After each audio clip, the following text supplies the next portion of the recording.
कुछ ॾींहं अॻु बासर वॾेरे रियाज़ तुनियो जी साथियुनि सां गॾिजी सहाफ़ी नवाब अली तुनियो ते हैंडट्रन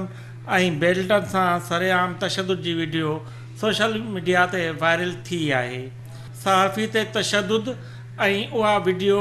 सोशल मीडिया ते वायरल करण ख़िलाफ़ कलम धणियुनि पखो प्रेस क्लब खां शहर जे bypass main Indus highway road ताईं धरणो हणी सख़्त नारेबाज़ी कई। असांजो मुतालबो इहो आहे त जेको नाअहल बिशनी जेको आहे वॾेरो आहे हिकु हक़ सच लिखण आहे सहाफ़ी ते तशद्दुद करे फौरी तौर ते उनखे गिरफ़्तार कयो वञे ऐं उन ख़िलाफ़ दहशत जो उन ते केस दाख़िल कया वञनि ऐं जेकॾहिं उनखे गिरफ़्तार न कयो वियो त यूनियन ऑफ जर्नलिस्ट तरफ़ां पूरी जेको आहे सिंध में जेका सराफ़ एहतजाज सहाफ़ी हूंदा। उन्हनि जे आवाज़ खे बुलंद करण जी कोशिशि कई, उन्हनि खे वाह करण जी कोशिशि कई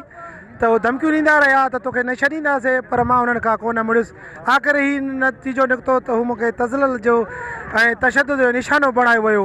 पर ही आवाज़ कॾहिं बि न झुकंदो, न मुंझंदो, न बंदि थींदो। इंशाअल्लाह मां तमामु शुक्रगुज़ार आहियां हिन तमामु सहाफ़ी भाइरनि जो, जर्नलिस्ट अज़म जो, जेके बि मुंहिंजा सहाफ़ी भाइर जथऊं कई आया आहिनि, मां उन्हनि जो निहायत ई बेहदि शुक्रगुज़ार आहियां। जेके मुआशरे में नाइंसाफ़ियुनि ख़िलाफ़ जेके माण्हू आवाज़ उतारनि था उन्हनि जे आवाज़ खे दॿायो वञे, उन जे लाइ हिकिड़ी साज़िश आहे, ही कड़ी आहे ऐं सिंध में सहाफ़ी शहीद थिया आहिनि। ही जेको नवाब वारो वाक़ियो थियो आहे, ही उनजी वीडियो भरे वायरल करे ही हिंटर खणी ही तज़लील जो जेको निशानो बणायो वियो आहे, इहो हिकिड़ो पैगाम ॾिनो वियो आहे सभिनी सहाफ़ियुनि खे त तव्हां ख़ामोश रहो। जेकॾहिं तव्हां माण्हुनि जो आवाज़ उथारियो त तव्हां सां बि इहो हशर कयो वेंदो। उन नाइंसाफ़ी जे लाइ इन धरणे जी सूरत में गॾु थिया आहियूं ऐं असांजी तहरीक जारी आहे। जेको अॼु पखो शहर में जेका जो आहे थाणे जे अॻियां जेको असांजो धरणो आहे, उन धरणे जो मक़सदु इहो आहे त नवाब तुनियो आहे असांजो कलमदनी आहे सहाफ़ी आहे, जेको कुझु ॾींहं अॻु हिकु ॻोठ जे वॾेरे बासर वॾेरे उन मथां हिकिड़ो सरेआम तशद्दुद करे ऐं इहो वीडियो जेको पाण ठाहे वायरल करे पाण खे बदमस्त तक हिकिड़ो सम्झो, हुन इहो सम्झो हुयो त जेको मां हिन वीडियो ठाहे ऐं सोशल मीडिया वायरल कंदुमि त उन मज़लूम जेके अवाम आहिनि, ग़रीब अबोझ अवाम आहिनि, उन्हनि खे ख़बर पए त जॾहिं मां सहाफ़ियुनि जे मथां तशद्दुद करे सघां त बाक़ी तव्हां छा थींदा आहियो। सो असीं हुनखे ॿुधाइण था चाहियूं त तूं बदमस्त वॾेरा, तूं कुझु बि न आहे। हीअ जे कलमदानी आहिनि, हीअ जेका जेके समाजी वर्कर आहिनि, अॼु उन्हनि जी जेका सभिनि जे तइदाद में पखो में उन्हनि जो धरणो आहे ऐं असां तोखे जेका ॿुधाइण था चाहियूं त जेसीं ताईं जेका असां तो गिरफ़्तार न थींदे कानून कटण में न तेसिताईं इहो धरणो जारी रहंदो। बेसिकली वॾेरो ख़राबु लफ़्ज़ न आहे, वॾेरे की जेकी सोच आहे न, जेका अज़ल खां वठी असांजे गॾु आहे सिंधी समाज जे जेको नासूर बणियल आहे, हिननि हिकु सोचे सम्झी करे साज़िश तहत नवाब तुने सां जेको इहो वाक़ियो पेश आयो, जंहिंजी असां सख़्तु लफ़्ज़नि सां मज़मत कयूं था, इन सां गॾो गॾु इहा तव्हां ॾिसो सिंध अजय वारो वाक़ियो थियो, उन में इंतिज़ामिया जो छा किरदारु हुयो। हाणे असांजो ताज़ो जेको आयो तव्हांजे मेड़ जो सहाफ़ी आहे अनवर, हुन ते मथां केस दाख़िल थियो आहे। सिंध जे मुख़्तलिफ़ शहरनि में सिंध जे सहाफ़ियुनि जे ख़िलाफ़ जेका साज़िश तौरु हिकिड़ी कई पई वञे, जीअं उनजो आवाज़ु बंदि थिए, उनजी सोच खे बंदि कयो वञे, पर असां उन हद ताईं जेको आहे वेंदासीं आख़िर ताईं जेसिताईं गिरफ़्तार न थींदा। असां इहो मुतालबो बि कंदासीं सिंध टीवी जे मुनासिबत सां, जेके तव्हां दोस्त आहियो, महिरबानी इन ते असां ॿुधाइण था चाहियूं जेसीं ताईं उनजे मथां उन जवाबदार जे मथां दहशतगर्दी जा कलम न हणंदा तेसीं ताईं असांजो एहतजाज जारी रहंदो। इलाइक़े जे बासर वॾेरे पंहिंजे साथियुनि सां गॾिजी पुराणो दौरु वरजायो आहे, जीअं अॻ में हिटलर वग़ैरह हिंटरनि सां तशद्दुद कंदा हुआ, हुन जी तज़लील कई आहे, तशद्दुद कई आहे। ऐं अॼुकल्ह सिंध में सहाफ़ियुनि ते तशद्दुद करणु ऐं सहाफ़ियुनि जो क़त्लेआम करणु हिकिड़ो मामूल बणिजी वियो आहे, जंहिंजी ज़िम्मेवारी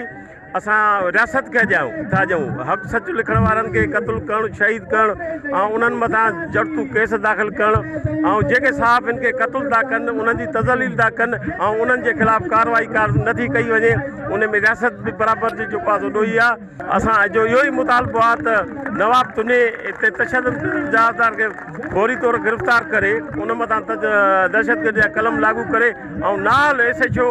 गैर ज़िम्मेवारी मुज़ाहिर करण खे फौरी तौरु हटाए ऐं सिंध में सहाफ़ियुनि खे तहफ़्फ़ुज़ फराहम करण जे लाइ जोगा क़दम कया वञनि। हिकिड़े नाम नहाद वॾेरे पंहिंजे ॻोठाणे सहाफ़ी जेको मिसकिन सहाफ़ी आहे नवाब तुनियो, उनखे इंसानियत सोज़ तशद्दुद जो निशानो बणायो आहे ऐं हीअ हिकिड़ी अरगोन ऐं तारीख़ वारी हिकिड़ी रवायत वरजाई वई आहे जो हू हंटर ठाहे प्लानिंग ते 4-5 पंहिंजा वाठा खणी हुनखे तशद्दुद जो निशानो बणायो आहे। असां हुन तशद्दुद जी पुरज़ोर मज़म्मत था कयूं ऐं इंतिज़ामिया जेका हिते आहे कंबर शहदादकोट ज़िले में जेका पुलिस इंतिज़ामिया जंहिंखे चवनि था उहा किथे आहे। मूंखे त अफ़सोस थो थिए FIR थियण जे बावजूद बि उहो एॾो वॾेरो नामनिहाद जेको आहे उहो पावरफुल आहे जो उहो ज़मानत ते आज़ादु लॻो थो थिए। असांजो पुरअमन एहतजाज आहे जंहिंमें सभु सीनियर सहाफ़ी वेठा आहिनि। पखे जो हिकिड़ो मक़ामी सहाफ़ी आहे नवाब तुनियो, उनजे ख़िलाफ़ु हिकिड़े वॾेरे एॾी वॾी ज़्यादती कई आहे, हुनखे तशद्दुद जो निशानो बणायो आहे ऐं हिकिड़ो गैर इंसानी सलूक जेको चयो वञे उहो हुन सां कयो वियो आहे, हुनजी तज़लील कई वई आहे। सो असां सम्झूं था त हितां जा जेका मक़ामी वॾेरा आहिनि ऐं पुलिस आहे उहे मिलियल आहिनि ऐं हुननि जो हमेशह इहो क़दम रहियो आहे त हितां जा जेके मक़ामी सहाफ़ी आहिनि उन्हनि खे असां दॿायूं हिसायूं त जीअं उहो पंहिंजे मज़लूम जो जेको आवाज़ु आहे उहो न मथे पहुचाए सघनि। ऐं इन तरह सां साज़िशूं करे जॾहिं FIR उनजी दाख़िल थी आहे त जवाबदार जेको आहे छो गिरफ़्तार न थिया आहिनि ऐं उन्हनि खे एतिरो स्पेस छो मिलियो जो हू वञी जेको आहे ज़मानतूं कराया आहिनि। मतिलबु इहा पुलिस जी हितां जी SHO जी नाली आहे न, हिकिड़ो त असां इहो मुतालबो था कयूं त SHO खे जेको आहे फौरी तौर ते हटाए वञे ऐं जेको वॾेरो आहे इन जे ख़िलाफ़ु दहशतगर्दी एक्ट तहत केस दाख़िल कयो वञे। हीअ ज़्यादती आहे ऐं उनखां पोइ इन तरह जूं जेकॾहिं ज़्यादतियूं थींदियूं त पोइ असां जेको आहे सो यकीनन इहो सम्झूं था त इहा हिकिड़ी प्री प्लान साज़िश आहे सहाफ़ियुनि जे ख़िलाफ़ु ऐं जेके हक़ जो ऐं मज़लूमनि जो आवाज़ु बुलंद कनि था उन्हनि जे ख़िलाफ़ु असां कॾहिं बि इन्हनि मामलनि ते जेको आहे सो न जेको आहे कंप्रोमाइज़ कंदासीं। जॾहिं वीडियो वायरल थियो त उन 7 ॾींहं करे हिननि खे तशद्दुद कराए उहो साबित कयो त हिते का कानून कोन्हे। इहो सॼी उन नवाब तुनिया ते मथो न आहे, सॼी सिंध जे न पर पाकिस्तान जे कलमधणीअ जे तशद्दुद करे थो। उहो ॾेखारणु चाहे थो त मां वॾेरो आहियां, बदमग़ज़ आहियां, मूंखे को बि हिते टोकण वारो कोन्हे, छो त हितां जी कानून उन्हनि जे कीसे में आहिनि। असां मुतालबो था कयूं त हीअ बदमग़ज़ वॾेरा जेके बि आहिनि जेके सहाफ़त ते वार था कनि ग़रीबनि जा, जे जेको सहाफ़ी आहे हुनजे लाइ आवाज़ु उतारे वियो आहे, पर अहिड़ा वॾेरा केॾनि ग़रीबनि जे मथां तशद्दुद करे हिननि खे पंहिंजी हाकिमियत क़ाइमु कनि था त असां हिन जी मज़म्मत था कयूं। सच लिखण वारे कलमकार ते जेको तशद्दुद कयो ऐं उहो तमामु असां हुनजी पुरज़ोर लफ़्ज़नि में मज़म्मत था कयूं ऐं हुकूमत Sindh, IG Sindh, chief justice of Sindh ऐं ॿियनि खां असां इहो मुतालबो था कयूं त जंहिं वॾेरे या बदमस्ती ॾेखारी आहे ऐं दहशतगर्दी ॾेखारी आहे उनखे फौरी तौर ते जेको आहे गिरफ़्तार कयो वञे ऐं जेसिताईं हू गिरफ़्तार नथो थिए तेसिताईं असांजो हीउ एहतजाज जारी रहंदो ऐं असां इहो मुतालबो था कयूं त इन्हनि खे जेके दहशतगर्द आहिनि जेके सहाफ़ियुनि ते ज़ुल्म तशद्दुद कनि था उनखे फौरी तौर ते कानूनी कटघरे में आणे असां सहाफ़ियुनि खे तहफ़ुज़ फराहम कयो वञे। सिंध जे सहाफ़ियुनि सां अॼु पाकिस्तान जे सहाफ़ियुनि सां अहिड़े क़िस्म जो वाछाणो अमल कयो आहे त इन अमल जी जे SSP कंबर नोटिस वठणु घुरिजे आहे, उन नोटिस न वरितो। हिकिड़ा तालिबान जेके आहिनि उहे दहशतगर्द आहिनि त छा ही वॾेरो दहशतगर्द न आहे? वॾेरे में साॻी तालिबान जहिड़ी दहशतगर्दी कई आहे ऐं वॾेरे खे दहशतगर्दी एक्ट तहत गिरफ़्तार कयो वञे। शुरूअ खां वठी सिंध जो जेको वॾेरो आहे उहो बदमस्त ई आहे। उहो सहाफ़ी समेत हर माण्हूअ खे पंहिंजे ग़ुलाम सम्झंदो आहे ऐं उनखे हिसाइण जी कोशिशि कंदो आहे। हीअ नवाब तुनिया ते न पर सिंध जे शऊर ते हिकु वार आहे ऐं सिंध हुकूमत खां इहा मुतालबो कंदुसि त सभ खां पहिरियों ई उहे जेके नाल वॾेरा आहिनि ऐं बदमस्त ऐं उन सां गॾोगॾु SHO पखो खे फौरी तौर हटाए ऐं असांजे सहाफ़ियुनि खे तहफ़ुज़ ॾिनो वञे। मैं समझता हूँ कि पूरे मुल्क के अंदर इस वक्त जो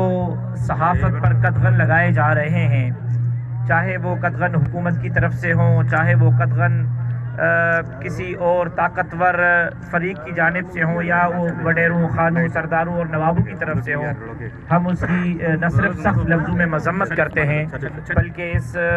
वाक़े में जमीयत उलमा इस्लाम आपके साथ है, हम आपके साथ हैं। मैं इस वाक़े की शदीद अल्फाज में न सिर्फ मजम्मत करता हूँ, मुतालबा करता हूँ कि फौरी तौर पर इस वाक़े में मुलव्विस तमाम अनासर को बेनकाब किया जाए, उनके ख़िलाफ़ कानूनी कार्रवाई की जाए, उनको अदालत के कटघरे में लाया जाए और इस सहाफ़ी जिसके साथ ये तशद्दुद हुआ है उसको फौरी इंसाफ फराहम किया जाए। 4 कलाक लॻल धरणे में सियासी समाजी धुरियुनि पिणु शिरकत करे सहाफ़ियुनि सां ॿधीअ जो इज़हार कयो। पुलिस इंतज़ामिया सहाफ़ियुनि सां कामयाब ॻाल्हियूं करे बासर वॾेरे रियाज़ तुनियो ऐं संदनि साथियुनि ते दहशतगर्दी एक्ट तहत केस करण जे यकीन ते धरणो ख़त्म कयो। पखो पुलिस बासर वॾेरे जी गिरफ़्तारी लाइ ॻोठल ॾंदूं तुनियो ते छापो हयो पर बासर वॾेरो अॻु ई घर ख़ाली करे फ़रार थी वियो हो।